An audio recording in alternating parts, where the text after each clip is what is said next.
नाशिकच्या मराठा विद्याप्रसारक संस्थेत 30 कोटींचा घोटाळा। मराठा विद्याप्रसारक संस्थेच्या कर्मचाऱ्यांना बेरोजगार दाखवून प्रशिक्षणाच्या योजनेचे अनुदान घेतल्याने जिल्हाधिकाऱ्यांचे चौकशीचे आदेश। विधानसभा निवडणुकीच्या तोंडावर सरकारने तिजोरी खुली केली होती। कोणीही यावे आणि लाडके व्हावे, पैसे घ्यावे अशी स्थिती झाली। यात अनेकांनी पात्र नसताना संधीचं सोनं केल्याचे प्रकार उघड झाले आहेत। 100हून अधिक वर्षांची अत्यंत उज्ज्वल परंपरा असलेल्या येथील नाशिकच्या मराठा विद्याप्रसारक समाज संस्था वेगळ्याच कारणाने चर्चेत आली आहे।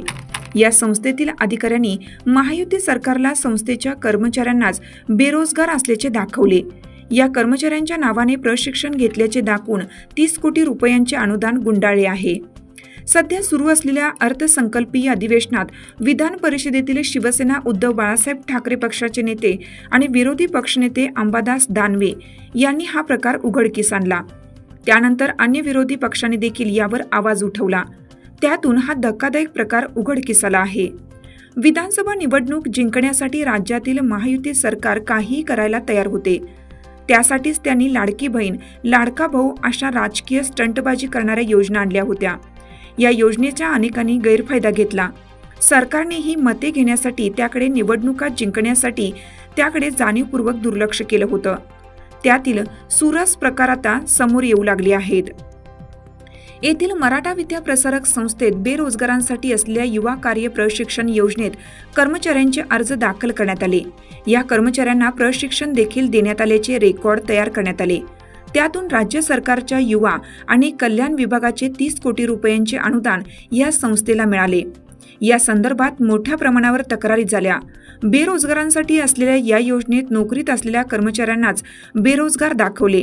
विधानसभेत हा प्रश्न उपस्थित करण्यात आला। त्यामुळे स्थानिक शासकीय प्रशासन आणि संस्थेत ही एकच धावपळ उडाली।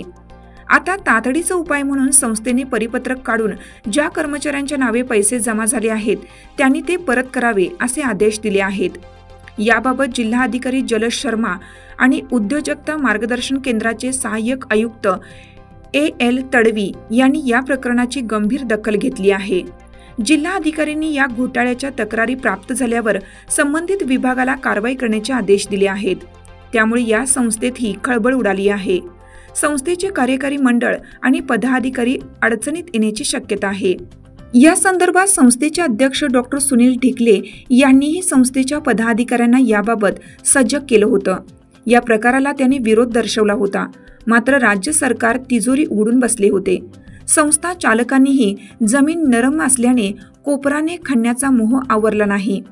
त्यांनी नियमांकडे साफ दुर्लक्ष केलं।